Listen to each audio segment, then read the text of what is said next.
First week of October here at McMillan Yachts, and we have the Coastal Queen that got brought in our building here about a week and a half ago. She's a Chesapeake Bay boat, 72 feet long and 21-foot beam. She's here to get the works. We'll take you up to the pilot house here. Certainly very unique and original and stuff with beautiful wheel here and her fantastic engine controls here. So this is our throttle, this is her shift, and then she still has her cable steering that runs down below. And the steering system, as well as the throttle and shift linkage on the boat for the main engine, are all they're all cable.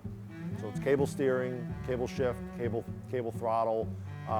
In some cases, you know, their cables are running without any sort of sheathing or protection, and they're running great distances down to the main engine. There's definitely a couple of ponytails that have gone through that wire cable system.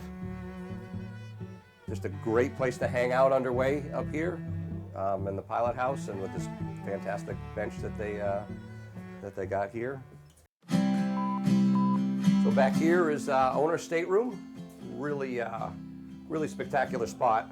There's great windows, and it opens up to a beautiful little aft deck back there. So you've got the berth, writing desk, and behind you is a head. Standing here on the aft deck, normally there's a couch and some chairs back here. We might do some built-in seating that might wrap around kind of in a horseshoe configuration. There's a bar that's on the front part here. Fantastic place for entertaining. So we're down in the galley here, down one deck from the pilot house. Really nice layout up on the main deck here. Great visibility attached to the main salon here. There's a little cool pass-through window that they have here. The guests would sit in that settee right there. And then we've got this really nice Wolf 6-burner gas cooktop and oven. And then this connects up here to the main salon. Great seating area. Again, awesome visibility with the windows and looking up at the foredeck and bow pulpit up there. So cruising the intercoastal or even here in New England.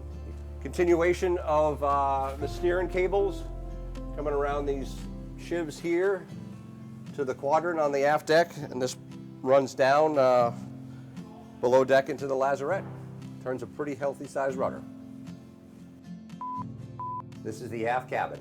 Walks out to a small deck in the back there where all that interesting steering gear is over your head. It's got 2 bunks here, port and starboard berth.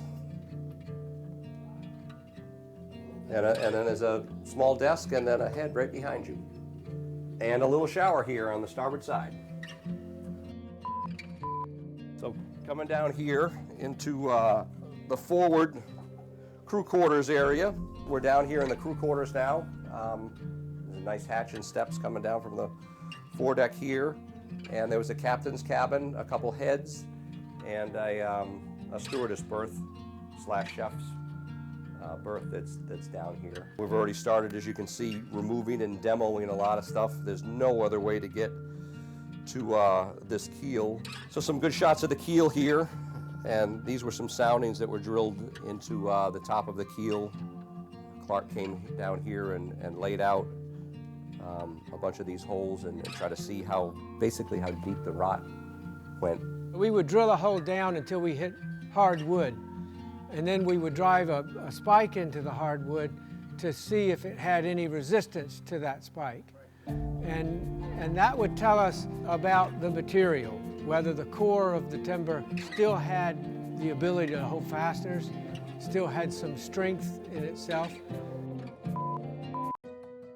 This is the other chef / stewardess's cabin here, kind of low overhead. So we're just entering the engine room here. As you can see, we have a lot of the sole tore up. As we come back here, we've got a 30 kW generator. We've got some fuel tanks here port and starboard tank, and then our main engine. So it's a Detroit 671. They made these engines for forever. They were big in Second World War, and they're still running today. This particular one, I believe, is about 270, 280 horsepower. We'd like to refreshen up this area quite a bit and maybe add a second generator.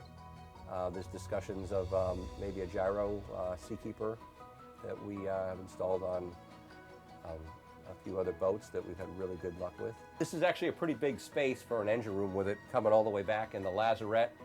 The back of the boat is all one common area, so there's quite a bit of space here to put new machinery and stuff like that. So with regards to this windlass, this isn't an original piece to the boat, so we'll try pretty hard to try to find something from the 20s or 30s, heavy duty enough for this vessel. And we've got quite a bit of things in storage that my boss Earl McMillan has collected through the years. And when these old boats get cut up, a lot of times we'll just get a truck and go down there and take the doors and the hardware and interior pieces that may mean nothing to somebody, but it's very valuable to us. And right, the most recent boat down in Bayhead there that got cut up, unfortunately, cigarette, and a lot of the stuff didn't come apart with much care. The boat got demoed in not a proper manner. Yeah. So, sad.